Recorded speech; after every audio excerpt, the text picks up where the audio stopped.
Hello beautiful people, welcome to my channel. Dumating na yung yung 'di ba siyam yung in order kong mga perfume. Yung tatlo na Oscar de la Renta, si Sven Eric yun ang nag-order. Pagkatapos ito rin si Sven Eric. Ito palang inorderan namin, ano pala ito sa Netherlands. Nakakapagtaka kasi yung inorder kong apat, parang 2 weeks siya bago dumating. 11, ay hindi, 11 tama, 11 yun. Pagkatas 18 pa, bali mga mahigit 1 week. Ito, 2 days lang ito na inorder ni Sven Eric pagkatapos dumating na. At saka yung isa din, hindi rin yung tatlo din, hindi rin nag 1 week. Ang tagal lang ng ng dumating yung sa akin. Yung dalawa ito, ito yun, yung Santal. Ayan. Paris. Pagkatapos, hindi pa ako nagkaroon ng perfume na yan eh. Pagkatapos ito yung Lanvin. Ito yung iconic na ito ay iconic na perfume na yung Friends. Ayan. Hindi pa ako nagkaroon ng ganito eh. Nakita ko lang yan kay Bia Alonso na mayroon siyang Lanvin. Pagkatapos ito yung pinili ko na na bilhin. Pagkatapos meron din siyang Santal doon, kaya bumili ako. Ito rin yung ko, in-order ko. Puro perfume itong dalawa. Tingnan ko nga kung anong amoy nito, itong Lanvin. Inuna ko to kasi iconic ito na yung noon pa ito na perfume, mga 1920s ba yun? Yung yung perfume na to. Sabi ng iba parang amoy daw, Chanel. Inaano ko lang diyan sa YouTube yung mga nila, yung mga sinasabi nila, mga reviews ng mga perfume na to. Kasi ako, ganun yung perfume ko, yung Chanel No. 5 na binibigay ng Papa ni Sven Eric. Pagkatapos yung Oscar de la Renta, talagang yun ang ko, ang gustong-gusto kong perfume. Tika nga, i-spray ko nga to dito sa may ko.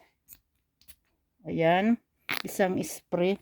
To 100 ml ito, yung Lanvin.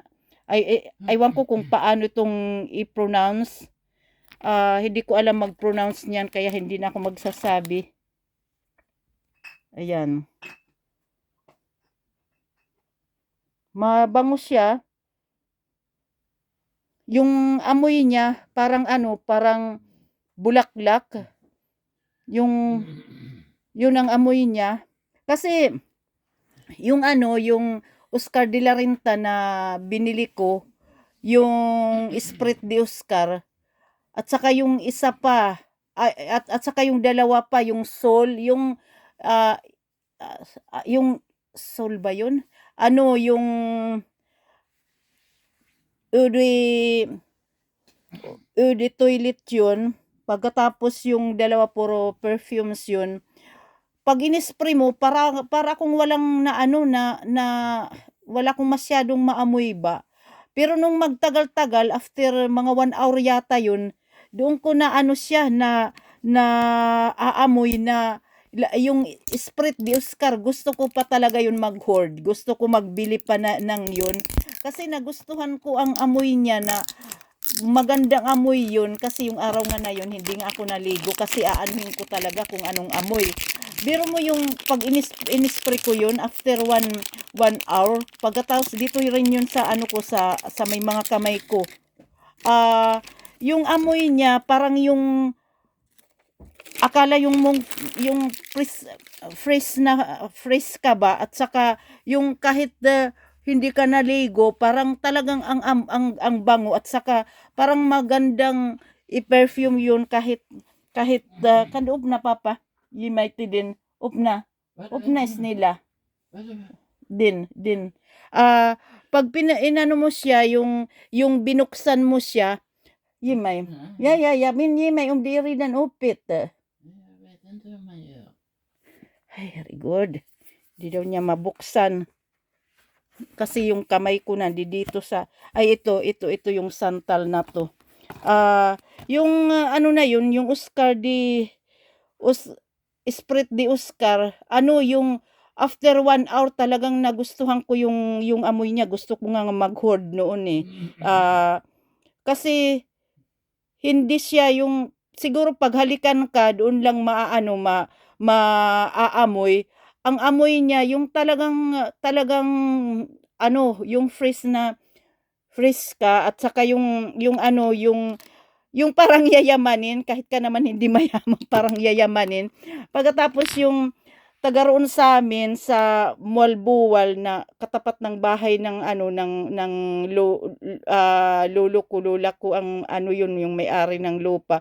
Pero sa auntie ko, ano yung sabi niya, alam mo, kasi ano siya eh, yung nag-aano talaga siya, nagmi-makeup, nag-aano ng mga buhok sa mayayaman sa Pilipinas. Sabi niya, Dayday, yung mga Oscar de la Renta na yan ang mga ano, ang mga gusto ng mga dunya ng mga ano ko, na mga customer ko dito, sabi niya sa akin. Kasi hindi gaanong matapang, nag-ano siya, nag-comment siya diyan sa ano ko, sa video ko.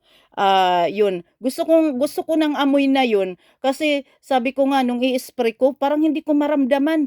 Pagkatapos nung ano na, after 1 hour na, nararamdaman ko sa skin ko na ano siya, yung mabango. Maganda yun, na lalo na pag ano, pag halimbawa yung ano mo, halimbawa katabi mo na ano, na ayaw ng sobrang maano ba, maamoy, at saka paghahalikan ka, parang yun doon lang maamoy na talagang magandang amoy.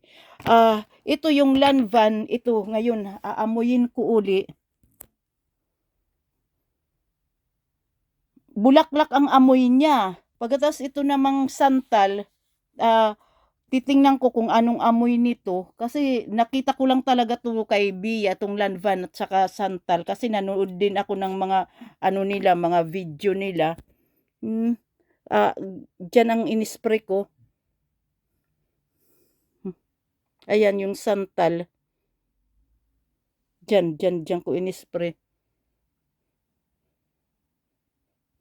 Mabango rin siya. Pero yung ano talaga, Lanvan, yung talagang bulaklak, parehas silang mabango. Tingnan na lang natin after mga 30 minutes, 1 hour, kung ano talaga ang ano niya. Yan. Yan. Si Sven Eric ang nag-ano niyan. Pagkatapos ito yung Lanvan. Magagandang ano niya, ang mga lagayan nila. Yan, yung santal. O sige guys, thank you for watching. Bye-bye. Parehas lang silang dalawa na mababango, pero yung Lanvan parang bulaklak talaga yung amoy niya. O sige, bye-bye.